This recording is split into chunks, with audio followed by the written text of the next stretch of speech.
Hello, नमस्कार। स्वागत है आप सभी का मेरे यूट्यूब चैनल में।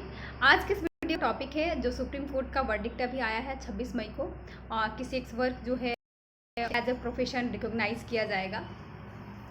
तो ये कोर्ट का ऑर्डर नहीं है, ये डायरेक्शन है और इसमें कई चीज़ें शामिल हैं। तो इसमें सबसे कन्फ्यूज़न ये लोगों को हो रहा है कि क्या जो पहले से रूल बने हुए हैं सेक्स वर्क को लेके, इमोरल ट्रैफिकिंग लोग को लेके, तो क्या इन सब में भी बदलाव आने वाले हैं? तो ऐसा नहीं है, क्योंकि हम लोग ये चीज़ें देखते हैं कि एक तो जो सेक्स वर्कर होती हैं और उन्हें सोसाइटी के द्वारा रिकॉग्नाइज नहीं किया जाता है, उन्हें अनदेखा किया जाता है, उन्हें इक्वालिटी जो भी एक गरिमापूर्ण जीवन जीने का अधिकार है वो उनको नहीं मिल पाता है। जबकि हमारा फंडामेंटल राइट्स ये कहता है कि सभी को मिलने का अधिकार है। फिर भी वर्कर होती हैं उन्हें उस तरह के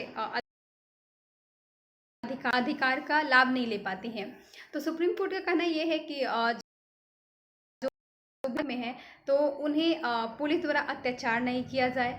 उसके बाद मीडिया वाले भी कभी कभी ऐसा उनका फ़ोटो को छाप देते हैं, तो उनके इस चीज़ को अवॉइड किया जाए, जिससे कि उनकी जो अपनी राइट टू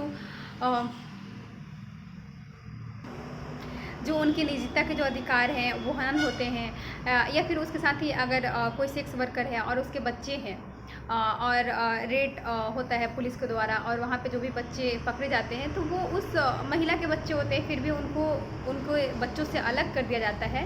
तो ये सारे उनके राइट्स दिलाने के लिए सुप्रीम कोर्ट ये डायरेक्शन दिया है। और कुछ लोगों को ऐसा लग रहा है क्या जो पहले जैसे कि बहुत सारे एग्जाम्पल हैं हमारे कंट्री में जहाँ पे प्रोस्टिट्यूशन है, और जैसे कि सोनागाछी, दिल्ली में जीबी रोड, ये सब बहुत फेमस है। तो वैसे जगह पे अब भी ऐसा नहीं है कि वहाँ पे स्वतंत्रता मिलेगी कि हाँ आप जैसे चाहो, क्योंकि कई बार हम लोग ये देखते हैं कि जो सेक्स वर्कर होती हैं उनका सिर्फ ड्यूटी होता है कि वो काम करती हैं, जो भी उनका प्रोफेशन है उसमें वो अपने अपने जीवन यापन करने के लिए वो काम करती हैं।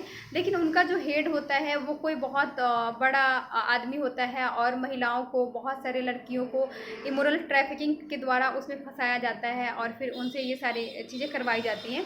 तो उस सिचुएशन में अभी भी वो सारे रूल रहेंगे। लेकिन कोई महिला अगर स्वेच्छा से कर रही है, अगर वो इच्छुक है, उसे ऐसा लगता है कि हाँ ये इस प्रोफेशन में मैं अपने आप को सही पा रही हूँ, तो उसको इसमें राइट्स मिलेगा।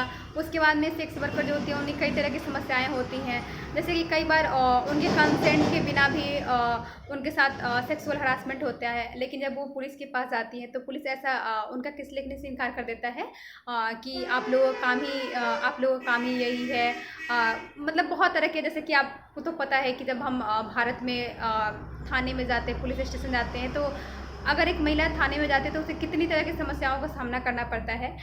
तो सुप्रीम कोर्ट इस वर्डिक्ट में ये कहना चाहती है, ये बहुत ही सराहनीय पहल है कि हमारे सोसाइटी में इस तरह की चेंजेस आ रहे हैं और सुप्रीम कोर्ट इस बदलाव में अपना मुख्य भूमिका निभा रहा है, क्योंकि हम सभी मनुष्य हैं और सभी मानव को गरिमापूर्ण जीवन जीने का अधिकार है। और जैसे कि हम वीमेन स्टडीज़ में हम लोग पढ़े हैं कि अभी ऐसा नहीं है कि प्रोस्टिट्यूशन, वेश्यालय, वेश्या, ये सब आज की चीज़ें हैं। लेकिन देखिए सभी लोग जानते हैं इसके बारे में, लेकिन अगर किसी को जाके बताइए कि हाँ पता है वेश्यालय ये है, वहाँ पे ये नियम है, तो आपको ही लोग गलत नज़रिए से देखते हैं। तो जैसे कि हम लोगों ने पढ़ा है कि कैसे जब हमारा भारत स्वतंत्र नहीं था, अंग्रेजों का शासन था, उस समय जो प्रोस्टिट्यूशन थे उसकी हालत, यदि चाहते हैं कि मैं उस पे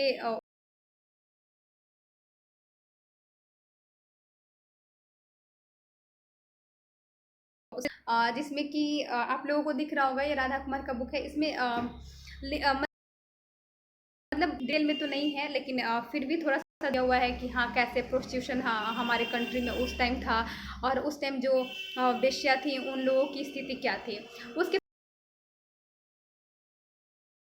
पहले कहानी तो सभी को पता है, लेकिन जब अंग्रेज में महिलाओं की स्थिति क्या थी, जो भी वेश्याएं थी, इसकी ज़्यादा महिलाएं थी। यदि आप चाहते हैं तो, और आई होप कि बहुत अच्छा शेयर कीजिए, सब्सक्राइब कीजिए। धन्यवाद।